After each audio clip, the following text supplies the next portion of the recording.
드리는 예배 후에 하나님의 평강이 넘치길 주로 축원합니다.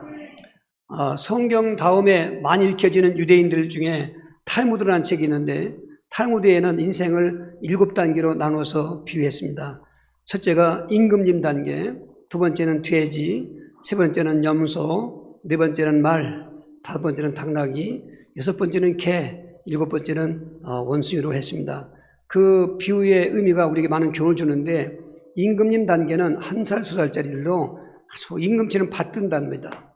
제가 중국 선교 10년 했는데 가서 느낄 때 자녀들을 소황제라고 해요. 소황제. 황제나라니까 그렇게 받듭니다. 그러나 좀 3살, 4살 이렇게 되면은 돼지라는 것은 씻겨줘도 또 더럽히고 씻겨줘도 더럽히고 하루에 몇 번씩 씻겨주는 그런 상징이 교훈이 있습니다. 좀 7살 또 넘어서 또 뭐 8, 10살 되면 염소 같다고 해서 말 안 듣죠. 되게 이제 말 안 듣면 말 안 듣는 때잖아 이렇게 이야기하지 않습니까? 염소는 저에게 좋은 풀을 뜯기려고 끌고 와도 죽이라고 끌고 가는 줄 알고 뒤로 막 빼요. 힘도 세지 않습니까? 말 안 듣는 때가 있어요. 그러나 그 시대가 지나가죠. 이제 말은 아주 자기 힘을 과시하고 자기를 뽐내는 특징으로서 청년 때 그런 상징이 교훈했습니다. 그러나 이제 당나귀는 무거운 짐을 지고 이제 다니는 거죠. 기록에 하면은 이미 4,000년 전부터 이 당나귀는 짐을 실라는 그런 문헌이 기록이 나와 있다는 것입니다. 이건 육식동 그런 것보다는 그 짐을 운반하는 거, 짐진 거. 되게 이제 당나귀 때는 30대가 지나서 결혼도 하고 자녀도 낳고 또 가족을 부양해야 되고 인생의 가장 어떻게 보면 무거운 때를 생각할 수 있는 그런 당나귀 인생 지나서 이 개 같은 인생은 개와 같은 때는 이제 한갑도 지나고 뭐 직장도 지금 말하면은 뭐 퇴직도 하고 등등 집에서 집을 지키는 일로 그런 소일거리 하는 그런 의미를 얘기하고, 이 원숭이 단계는 이제 죽을 때까지 그런 모습을 얘기했는데 뭐 7, 80 넘어가면은 원숭이 뭐 조롱거리 되는 것처럼 말이죠. 그건 애들도 할아버지 할머니 조롱하기도 하고, 그렇게 보면 어떻게 보면 그 인생의 끝이 참 비참하다고 생각합니다. 멋있게 죽음도 맞이하고 죽음도 멋있게 해야 되는데 그렇지 않은 게 인생인 걸 생각했어요. 성경도 4가지 때를 성경에서 볼 수 있어요. 다니엘 1장 4절에 보면 다니엘이 바벨론으로 포로 끌려갈 때 소년 때라고 그랬습니다. 전도서 12장의 지혜왕 솔로몬은 12장 1절에 이렇게 말했습니다. 너는 청년의 때에 너의 창조주를 기억하라. 곧 곤고한 날에 이르기 전에 나는 아무나 없다고 할 해들이 가깝기 전에, 해와 빛과 달과 별들이 어둡기 전에, 비 뒤에 구름이 다시 일어나기 전에 그리하라. 이건 마치 말과 같은 그 때처럼 청년의 때는 아주 힘차고, 그럴 때에 사실은 놓치지 말라 하나님을 섬기는 것을. 그 뒤로는 계속 좀 더 문제가 있으니 그렇습니다. 예수님도 많은 사람들이 몰려왔을 때 요한복음 8장 9절에 거기 어른들이 있었다. 어른들은 우리가 지금 장년의 때를 말하는 것입니다. 사도행 2장 17절에도 성령이 임하시면 너의 자녀들은 예언할 것이요 너의 젊은이는 환상을 볼 것이고 너의 늙은이는 꿈을 꾸리라. 연령대에 따라서 그런 명칭을 붙였어요. 이 노인 때, 바로 꿈을 꾼다는 말은 우리가 노인 되어도 성령 안에서는 비전을 갖게 되는 것입니다. 이런 모든 때를 이제 인생은 살아가는데 공통점이 뭐냐? 무거운 짐을 지고 살아간다는 것입니다. 우리 한번 다시 한번 마태복음 11장 우리 본문 합독하겠습니다. 수고하고 무거운 짐진 자들아 다 내게로 오라. 내가 너를 쉬게 하리라. 나는 마음이 온유하고 겸손하니 나의 멍에를 베고 내게 배우라. 그러면 너의 마음이 쉼을 얻으리니 이는 내 멍에는 쉽고 내 짐은 가벼움이라 하시니라 했습니다. 빈 몸으로 가도 어려운 언덕길을 무거운 짐을 지고 올라가는 모습을 상상해 보십시오. 얼마나 힘들겠습니까? 인생은 태어나면서부터 죽을 때까지 저 무거운 짐들이 있다는 것입니다. 오늘 제목을 한번 따라합시다. 작년 때의 무거운 짐과 참회다. 이 작년 때만 되겠습니까만 어린이들도 우리 학생들도 짐이 있잖아요. 공부하는 짐도 있고 청년 때도 짐이 있잖아요. 나름대로 청년 때 겪는 무거운 일들, 학교 상급학교 가기도 해야 되고 또 때로는 우리 남자들은 군대 갔다 해야 되고 취업도 해야 되고 다 하나의 인생의 짐인 거죠. 그리고 노년 때라고 편합니까? 노년 때는 죽을 걱정해야죠. 모든 게 허무하죠. 그러니까 그 원숭이 같은 짐도 있는 것입니다. 근데 이런 것 중에 가장 인생의 무거운 짐은 장년대가 더 많다는 것입니다. 어버주의를 생각하면서, 물론 어버이도 그 후에 또 부모가 계시겠습니다만은 되게 어버이면 장년대를 중심으로 해서 생각해 보려는 것입니다. 장년대에 무거운 짐 많이 있어요. 그런데 모든 인생의 공통적인 무거운 짐인 그 영적인 무거운 짐을 갖고 헤매고 있다는 것입니다. 에베소서 2장 1절 2절, 그는 허물과 죄로 죽었던 너희를 살리셨도다.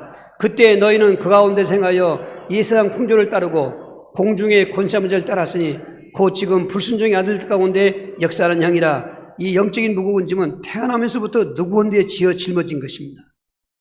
인생으로 출발할 때부터, 젖먹이 때부터 죽을 때까지 계속 저 짐을 지고 있어요. 근데 왜 장년의 때 더 무거우냐면, 사실 우리 영적인 문제를 진단해 보면은 어린애 때는 숨겨져 있어요. 그러니까 괜찮은 것 같습니다. 그러나 이제 10살 넘어서 좀 가다 보면 그 증세가 나타나기도 하고, 청년의 때 더 활발하고, 장년의 때는 완전히 눌려 있는 것입니다. 이 영적인 짐은 무엇일까요? 바로 죄 짐을 말하는 것이고, 죽음의 짐을 말하는 것이고, 마귀의 짐을 말하고 있는 것입니다. 우리 아담과 하와의 후손으로 태어난 모든 인간들은 태어나면서부터 로마서 5장 12절에 한 사람으로 말미암아 죄가 세상에 들어오고 죄로 말미암아 사망이 일어나니 이로 말미암아 모든 사람이 죄를 지었고 모든 사람에게 사망이 일어나니라. 우리가 신학적으로 원죄, 이 불신죄 때문에 인생은, 나는 죄도 안 졌는데 아담과 하와가 지은 죄가 유전으로 되어서 계속 그 인간들에게 태어날 때부터 그 원죄의 죄의 멍에를 메고 있다는 것입니다. 여러분, 죄짐이 얼마나 무겁습니까? 근데 우리 찬송가처럼 죄짐 같은 우리 구주, 할렐루야. 그리고 이 사망이라는 짐은 영적인 사망과 함께 육신이 죽게 되는데, 물떠난 물고기는 죽는 것처럼 그 죄를 진 인간은 하나님을 떠나게 된 것입니다. 그러니까 이 대명천지에 하나님 계신데도 없다고 하는 것입니다. 하나님이 없다고 하는 거 끝나지 않고 어떤 형상을 만들어서 하나님이라고 섬기고 어떤 인간을 또 하나님으로 추앙해서 섬기고 우상숭배하는 것입니다. 그러니까 그 진노가 무서운 진노인 것입니다. 우리가 예수를 믿는다고 하는 최대 축복인 것입니다. 그러니까 저들은 무거운 짐을, 종교의 짐을, 우상의 짐을, 헛된 것을 짊어지고 오늘도 얼마나 고통 중에 있습니까? 뿐만 아니라 결정적인 것은 마귀에게 눌려 있다는 것입니다. 마귀는 눈에 보이지도 않습니다. 또 마귀는 세상에서는 정체도 알려주지 않습니다. 마귀의 정체는 오직 성경에만 기록되는 것입니다. 그리고 성경에서만이 마귀의 눌린 힘을 해결하는 해답인 그리스도를 말하고 있는 것입니다. 태어나면서부터 사주팔자라는 게 영적인 짐을 말하고 있는 것입니다. 가문을 내려오는 짐이었던지, 그 당대에 자기가 있던 영적 문제였던지, 우리 인간은 태어날 때부터 하나님을 모르게 되었고 또 떠나게 되었고 죄인 되었는데 그 결과로 마귀에게 잡혀있는 것입니다. 우리 읽은 것처럼 에베소 2장 2절에 그때 우리가 예수 믿기 전에 너는 세상 풍속을 따르고 공중의 권세한 자를 따랐으니 그 세상 풍속의 주범이 마귀고 그리고 그 공중 권세한 자가 마귀인 것입니다. 여러분, 천국에서 타락한 이 마귀가 공중에 거하고 있으면서 이제 공중에 거하고 있는 마귀는 예수님 공중 재림을 임재할 때 쫓겨나서 지상으로 오고 있는데 그때 7년 대환란인데 지금보다 더 무서운 환란인 것입니다. 오늘도 많은 분들이 밤에 악몽에 시달리고 초상꿈에 시달리고 뱅꿈에 시달리고 환청을 듣기도 하고 병원 가도 병명도 없고 이게 다 영적인 마귀의 짐인 것입니다. 태어날 때부터 48조로 초년 때부터 내려오는 가문 대물림인 것입니다. 아무도 해결할 수가 없습니다. 종교가 또 해결할 수 없습니다. 여러분, 굿하고 점치면, 큰 굿하면 잠시 해결되는 것 같습니다. 그는 화토장에서 고수도배 짜고 친다는 것처럼 귀신끼리 짜고 치는 것입니다. 그게 사람을 미혹하는 것입니다. 해답은 없습니다. 오직 예수님. 왜 예수님이 영적 문제의 해결의 해답이냐? 베드로전서 1장 8절 9절, 예수를 너희가 보지 못하였으나 사랑한도다. 이제도 보지 못하나 믿고 말할 수 없는 영광스러운 기쁨으로 즐거 기뻐하니 믿음의 결국 곧 영혼의 구원을 받음이라. 이 영혼 구원의 말은 영혼 눌림에서 제한다는 것입니다. 누가복음 4장 18, 19절에 예수님이 공생애 시작하시면서 자라나셨던 나사렛 땅에서 복음 전할 때 저 성경을 인용하신 것입니다. 이사야 60장의 말씀을 인용하시면서 눌린 자를 자유케 한다는 것입니다. 이 마귀에게 눌린 자를 자유케 한다는 것입니다. 왜 그분이 그렇게 인생의 무거운 영적인 무거운 짐을 해결할 수 있는가? 그분이 그리스도이기 때문에 그렇습니다. 그리스도라는 그 직분을 잘 아시고 예수 믿어야 됩니다. 많은 분들이 예수 믿어도 안 된다고 그러고 교회 가도 안 된다고 그러고 예수 믿다가 왜 또 이렇게 엉뚱한 데로 가냐고. 사실은 그 모든 원인 중에 하나가 기본적인 게 믿음의 출발을 잘못했습니다. 믿음의 출발은 내가 믿는 예수님이 누군가를 알고 출발해야 되는 것입니다. 교회는 그걸 잘 알려줘야만 되는 것입니다. 사실 성도들은 죄가 없습니다. 목사인 제가 적혀 있는 것입니다. 그걸 알려드리고 예수를 믿으라고 해야지 무조건 교회만 오면 예수 믿는 겁니까? 그렇게 많이들 알고 있는 것입니다. 그래서 열심히 다니는데 영적인 짐이 해결 안 됩니다. 그러면 그 사람들은 이제 이단에 빠이든지 아니면 교회를 떠나는 것입니다. 다녀봤자 사야도 없지 않습니까? 아직도 명목교에 있으면서 영적인 짐에 눌려있다는 분들은 여러분 저를 만나시는지 오늘 은혜 받으시는지 왜 그분이 내 죄 문제를 해결하고 하나님 뜻한 자를 만나게 해주시고 마귀에서를 해방시키는가? 그리스도란 기름 부음 받은 자인데 제사장과 선자 왕을 말하는 것입니다.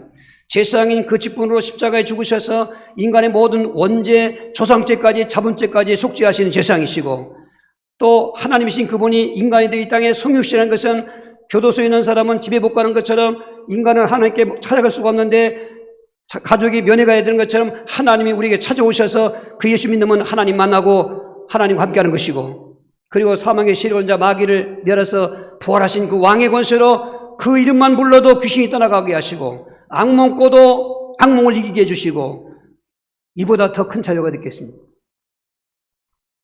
우리에게 왔다 갔던 분들도 그렇고 또 3주간 머물렀다 갔던 분도 있고 많은 분들이 간증이 이틀에 한 번씩 전화도 오게 하시고 지금 해방받은 그 기쁨을 기뻐한다고 하면서 떠나 있지만 목사님과 함께 살고 있다고 하면서 늘 메시지를 듣고 있답니다. 할렐루야. 여러분 오늘 저와 여러분이 믿는 예수님이 왜 영적인 짐을 해결하는가? 그분이 그리스도이기 때문에 하나님의 아들이시기 때문에 할렐루야. 완전히 영원히 우리가 햇빛 비친 것처럼 자유함을 얻으시고 기뻐하실 줄로 축원합니다. 두 번째로 작년 때는 특별히 다른 때보다도 이 가족의 무거운 짐을 지고 있는 것입니다. 우리 에베소 6장 2절 4절입니다. 내 아버지와 어머니를 공경하라. 이것은 약속이 있는 첫 계명이니 이로써 내가 잘되고 땅에서 장수하리라. 또 아비들아 너의 자녀를 노엽게 하지 말고 오직 주의 교훈과 훈교로 양육하라. 아멘.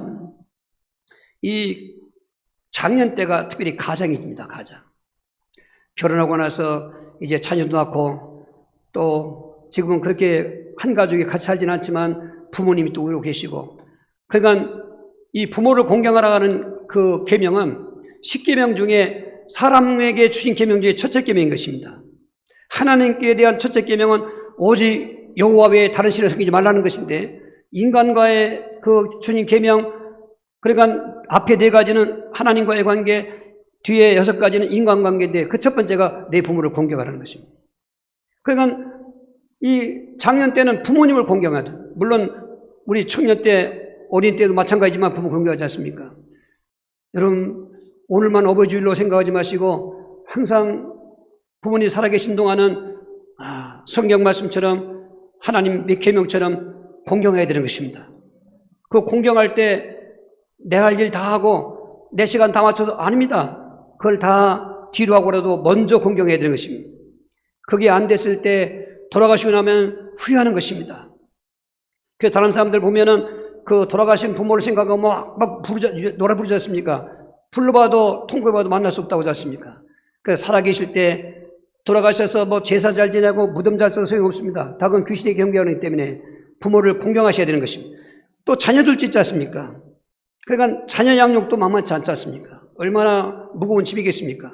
그러니까 중간쯤에 있는 이 작년 때 가장은 우로 부모님도 잘 챙겨야 되고 밑으로 자녀들도 챙겨야 되고 챙긴단 말은 섬기고 보살피고 뭐 가려운 데 긁어드리는 것처럼 필요할 때 가서 도와드리고 할렐루야.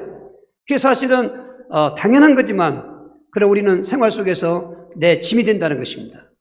그 짐 속에서 또 가족의 어떤 일이 벌어졌습니다. 그러면은 제일 먼저 앞장서서 달려가는 게 가장, 장인이 타령하는 거죠. 이런 것이 인생을 살아가면서 떼지라는 작년 때 특별히 무거운 짐인데 이걸 어떻게 우리가 잘 공경할 수 있고 자녀를 잘 양육할 수 있고 내 자신도 잘 이제 그 간수하면서 살 수 있는가? 한계만 너의 사람은. 그래서 성경은 반드시 답을 주는 것입니다. 에베소 6장 1절 자녀들아 주 안에서 너희 부모에게 순종하라. 이것이 옳으니라. 저 주님, 주는 바로 그리스도를 말하는 것입니다.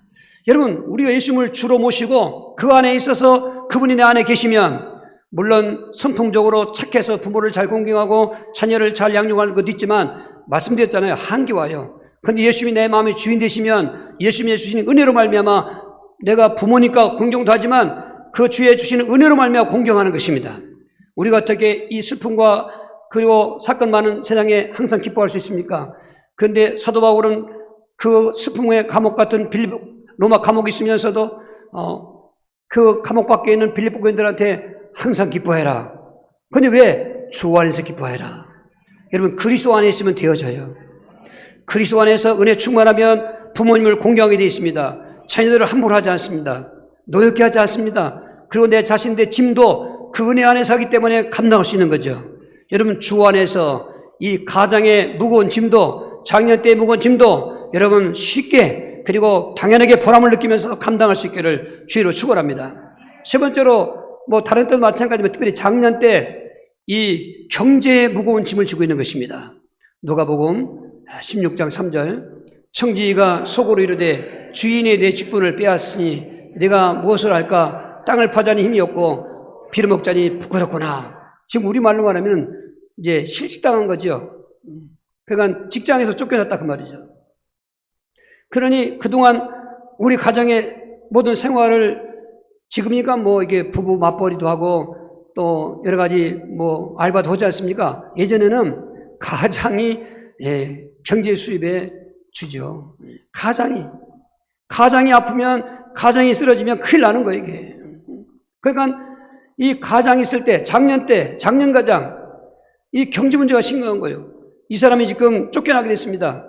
그러니 땅을 파자니 힘을 들고 내가 안 하던 거 빌어먹자니 부끄럽겠고 어떡합니까 이거? 이러지도 못하고 저러고 못하고 나 혼자 같으면 까짓 거 어떻게 하든지 나 때문에 나만 바라보고 있는 우로 부모님도 계실 것이고 또 자녀들도 있고 여러분 가족 형성의 가장 중요한 책임자가 작년 때 가장인데 나만 바라보고 있는데 어떡할 건가?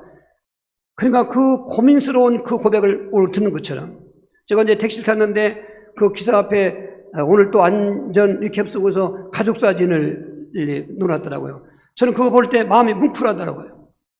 야, 이 택시 직업 하면서 얼마나 힘들까. 그래서 가족을 생각하며 할 때 할 수 있다는 거예요. 그리고 내가 이 일 안 하면 가족이 어렵다는 거죠. 그러니까 공동체의 책임을 장년이고 가장인 그 사람은 갖게 되는 것입니다. 이런 가족의 책임감이 있어야 됩니다. 어려움 당할 때 무관심하면 안 됩니다. 그게 가장 중요한 위치가 장년 때라는 거죠.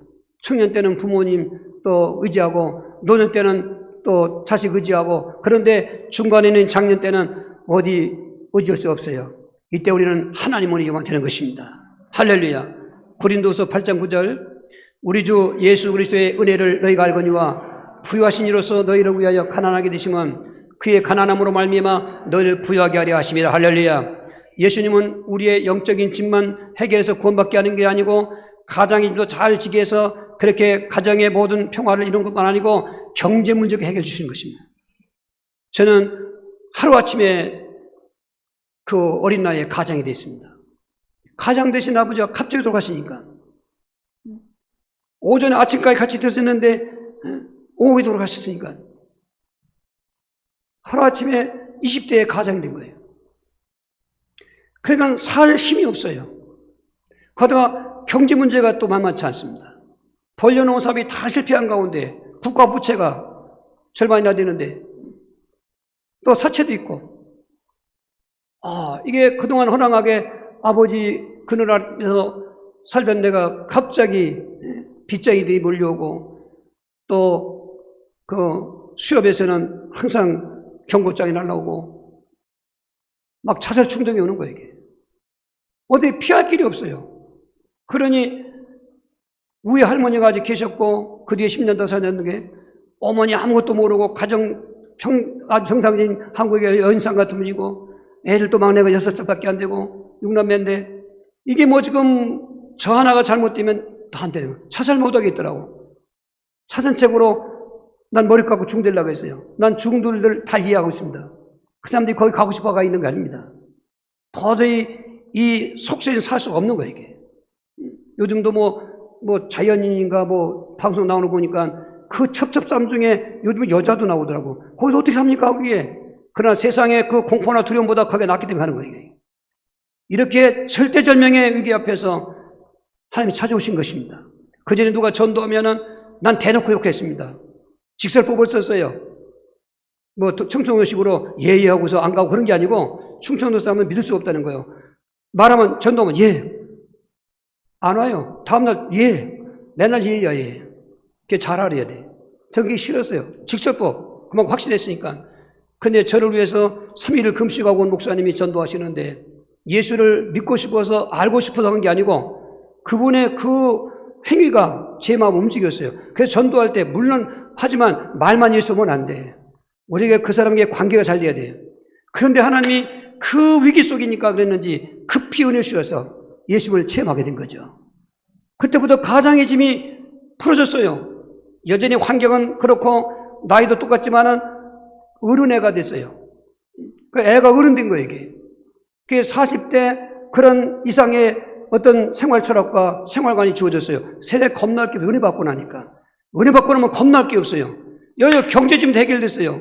그렇게 3년 믿다 보니까 그동안 실패했던 사업이 하나님 지혜 주셔서 다시 했는데 10배 복을 받았어요. 할렐루야.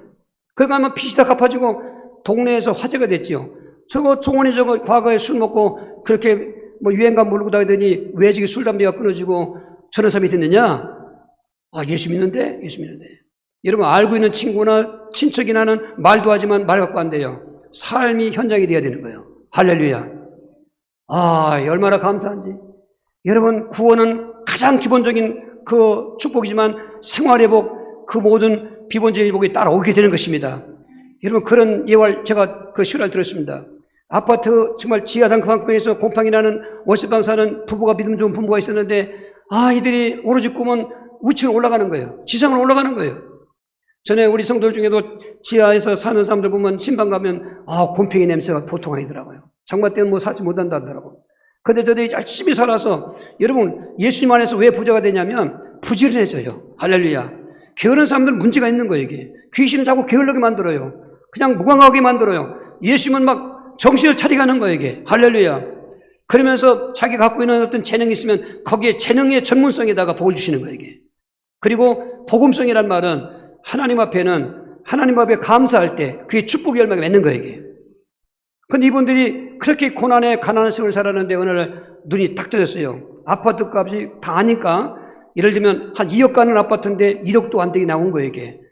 그래서 그 아파트를 보러 갔더니 미리 알려주는 거예요. 이 아파트는 귀신 나오는 아파트에서 이게 올 사람이 없다. 와서도 그냥 죽어나간다. 그런 이제 부동산의 말을 들은 거죠. 그래서 부부가 집에 와서 머리를 맞대고 기도하는 겁니다. 귀신 나온다는데 저 집을 갔으면 좋겠는데 집을 갖고 있는 전세금 갖고 가면 가는데 1억도 안 되니까 예를 들면 그네들이 기도하는데 감동받은 거예요. 저 집을 사자. 그래서 샀어요. 근데 진짜 들어가서 사는데 처음에 머리가 삐쭉삐쭉하더라는 거예요. 이 귀신 지게 받을 때 저도 그런 한청 귀신 들린 집에 갔을 그런 경우였는데 머리가 쫙 써요. 쫙 써. 이게 신호구나. 좋구나. 신호구나. 싸웠어요. 한청 귀신 2년 반만 나갔습니다. 그 사람. 시간은 걸렸지만 나갔어요. 이분들이 거기서 기도했어요. 야, 우리가 그냥 안 되겠구나. 이 장난이 아니구나. 기도하다가 능력 받았네. 기도하다가 방언서 받고. 할렐루야. 그게 화제가 됐어요. 화제가 됐어요. 그 흉가가 이 축복의 집이 돼버렸어요. 전도문이 열렸어. 혹시 여러분 요즘에 뭐 전단지라든지 흉가 나온 집 아마루고서 저한테 알려주세요. 내가 사게. 할렐루야. 왜요? 예수님은 만왕의 왕이시고 어떻게 하든지 우리 가난을 원치 않습니다. 예수님이 공생애 동안 아침 식사를 못한 적도 있는 것처럼 시장 가서 그 밀새가 잘라먹었나 것처럼 가난하게 사셨는데 왜 그랬는가? 왜 그랬는가? 온 우주의 만물의 주인이신 그 부여하신 하나님이 왜 그렇게 가난하게 일부러 공생을 사셨는가? 예수 믿는 사람들 중에 가난한 사람이 있으면 그들에게 우리 예수님의 가난의 고난이 그들에게는 부욕해 하시려고 믿으시면 아멘. 영문교회 가난이 떠나가기 바랍니다. 이 40대 가장들, 장년들 이 경제짐이 풀어지길 바랍니다. 지금은 코로나19 때문에 그렇고 여러 가지 상황이 경제가 안 좋지 않습니까? 국가 경제도 안 되고 세계 경제도 안 되고 그러나 정말 예수님을 그렇게 주로 믿고 하나님의 아들로 믿는다면 하나님이 열어주시는 거죠. 이런 기적의 체험 느낄 주의로 축원합니다. 두 번째로 다른 때도 마찬가지지만 특별히 작년의 때는 질병의 무거운 짐이 있는 것입니다. 요한복음 5장 5절 6절입니다. 거기 38에 된 병자가 있더라. 예수께서 그 누운 것을 보시고 병이 벌써 오래된 줄 아시고 이르시되 내가 낫고자 하느냐. 말이 그래서 38년을 누워있는 거예요, 이게.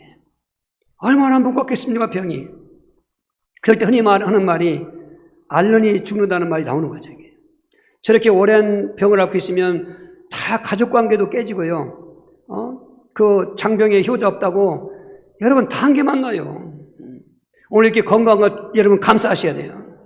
근데 다른 때도 병은 있어요. 어린이 때도 있고 청년 때 있습니다. 근데 작년 때 오면 다른 때 어린이 때 건강하고 청년 때 건강할 때도 작년 때도 오면 고장이 난단 말이에요.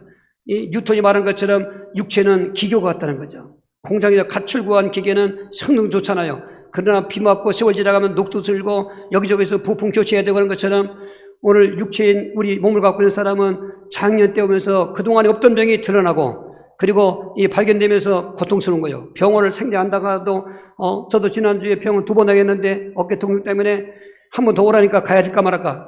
지금 이런 짐 있지 않습니까? 노년 가면 또 있겠습니다만 노년 때지만은 그 노년 때는 경험하며 좀 지금 느끼는 것은 노년 때는요, 예수 안에 있으면은 죽음도 헛되거나 허무와 같지 않겠어요. 왜냐하면 오히려 인생의 경주를 끝내는 꼬린점이 들어가는 것 같아요. 왜? 천사가 찾아오잖아요. 할렐루야. 천국 예배도 있잖아요.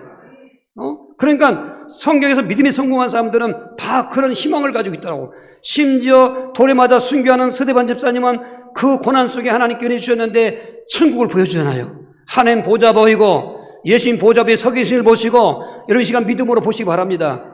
노년 때 이 죽음의 짐, 허무한 짐이 큰데 그것도 주 안에서 해결되는 거죠. 노년 때 다음 주 못 합니다. 오늘 말씀드린 거예요. 오늘 노년에 계신 권사님들 주 안에서 희망과 소망이 있습니다. 너희 늙은이 꿈을 꾸리라. 할렐루야.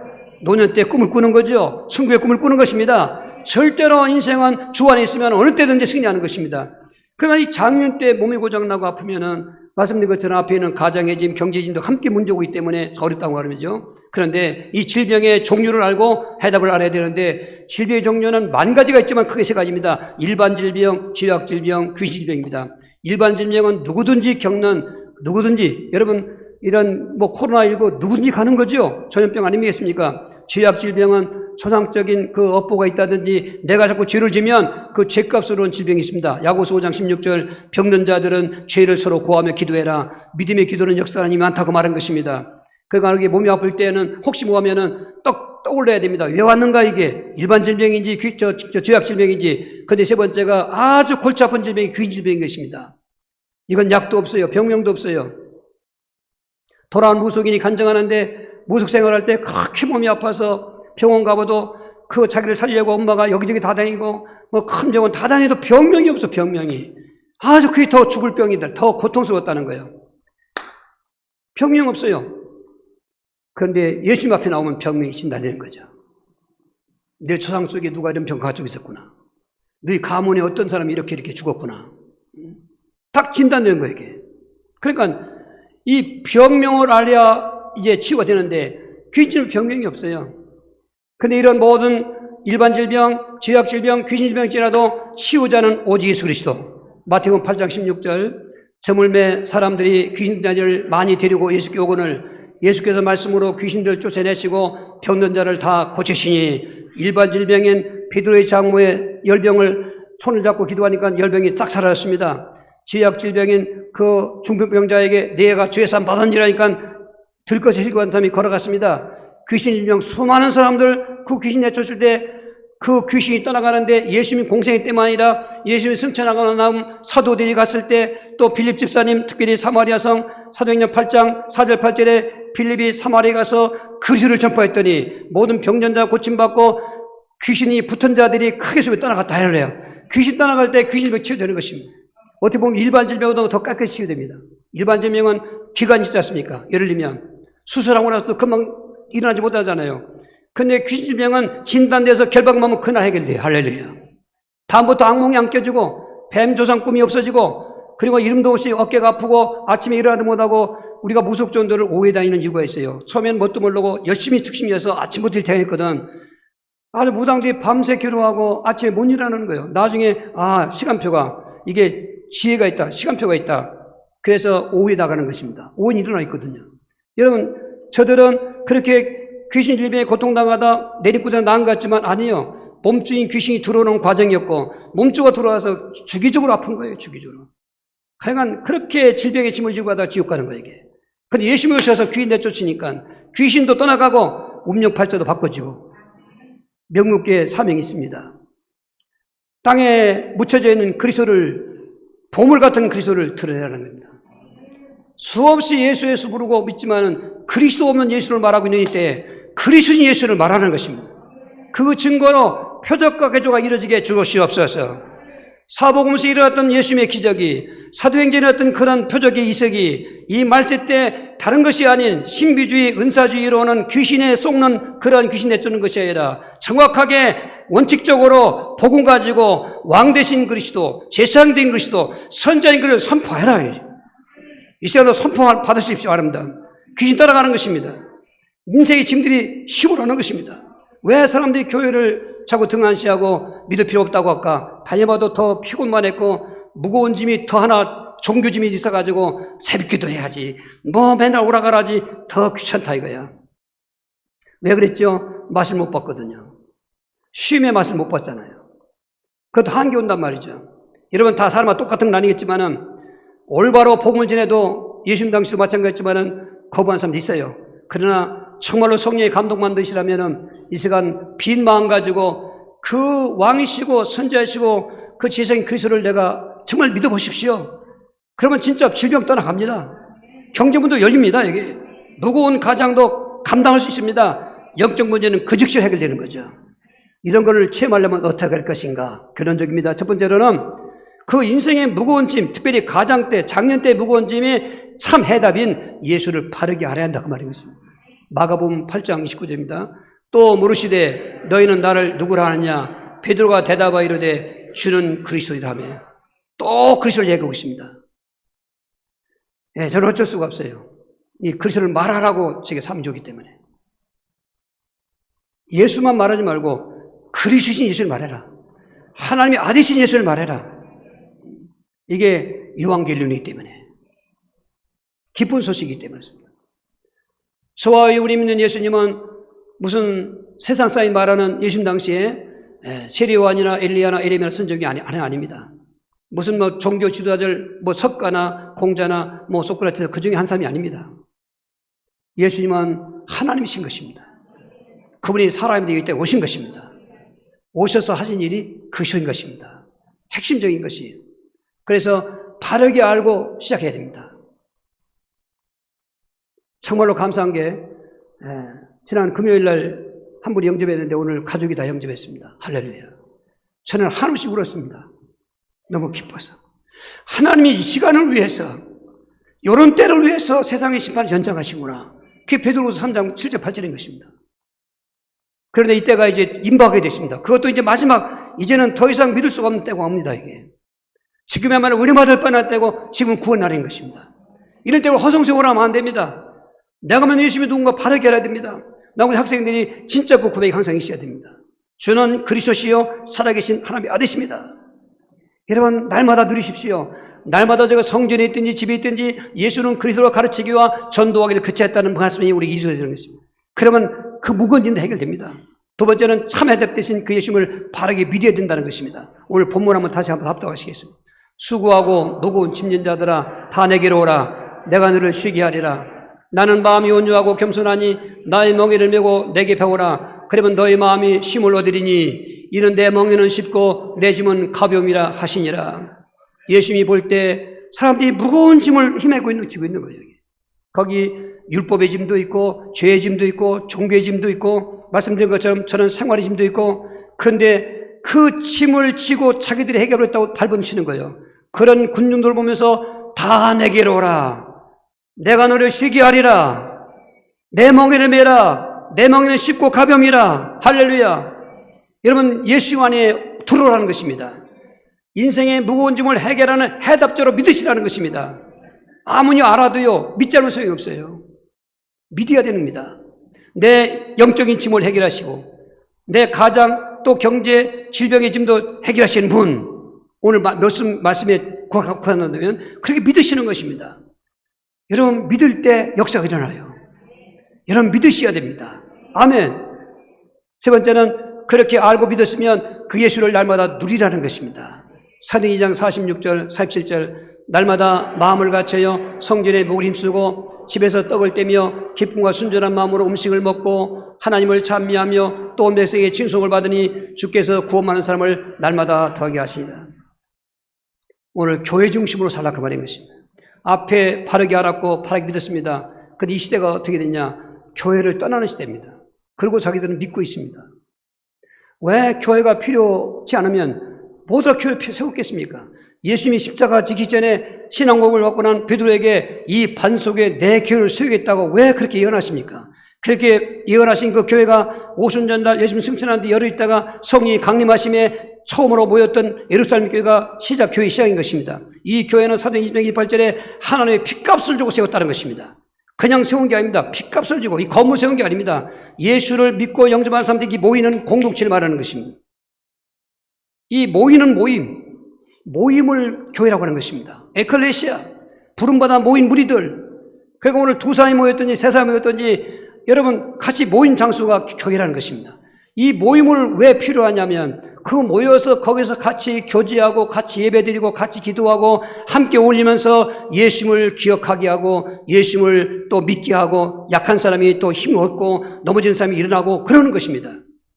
그런데 나는 교회 안 가도 난 예수 믿을 것 같아. 그게 이제 사탄에게 쏘는 것입니다. 사탄은 거기까지 가요. 아는 것까지 방했지만 알아요. 못 믿게 하는 믿어요. 거기까지. 근데 세 번째 그걸 넘어뜨리는 거예요. 그리고 또 열심만 내지 말라 그럽니다. 너 예수 믿지 믿어. 적당히 믿어라. 미치지 말아라. 다 막아도 계속 이기고 믿으니까 그때 맞자고 하는 말이 미치지만 말아라 그래요. 여러분 세상은 미쳐야 됩니다. 정신상 미치는 것이 아니라 예수님께 미쳐야 됩니다. 그게 누리는 겁니다. 그러니까 교회가 필요한 거예요. 날마다 모였던 것입니다. 할 일 없어 모인 게 아닙니다. 모이기도 얼마나 그 핍박이 환란이 있는 때도 힘쓰란 말은 모이기 어려운 것을 이기고 나갔다는 것입니다. 여러분 교회 중심으로 살아보십시오. 어떤 무거운 짐이 있든지 간에 앞에 있는 그 말씀을 붙잡고 여러분 교회 생활 해보십시오. 정말 됩니다. 할렐루야. 여러분 완전히 체험 왔습니다. 이제부터는 세상에 겁날 게 없어요. 오늘 이러한 축복의 작년의 때가 되길 바라고 우리 모든 청소년도 마찬가지고 노년 때 되기를 주의로 축원합니다. 이렇게 달라고 주여 제 기도하시겠어요. 주여 주여 주여 살아계시오.